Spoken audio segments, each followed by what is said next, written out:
আমি জসিম নিউ বিনোদন পেজ থেকে আপনাদের নিত্য নতুন আপডেট দেওয়ার চেষ্টা করি।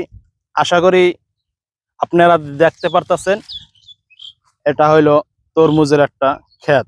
বর্তমানে বাংলাদেশে দেখা গেছে 80% যদি কৃষক থাকে, এই সব কৃষকই কিন্তু তরমুজ আবাদ করতে পারে না।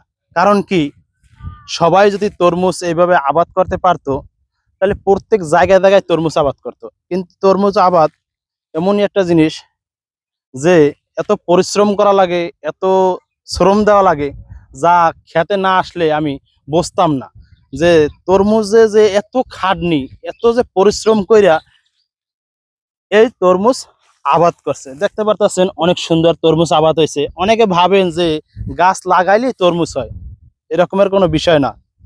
সবচেয়ে হলো পরিশ্রম। আর সমস্ত কৃষকের ধারায় যে ভাবেন যে তরমুজ আবাদ করলেই হবে, হবে না।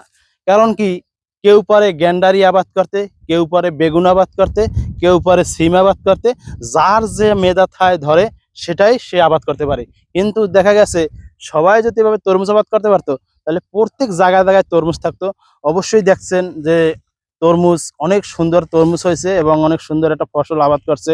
আশা করি এরকমের যেন এরা আরো দেশের জন্য উন্নতির দিকে আরো এগিয়ে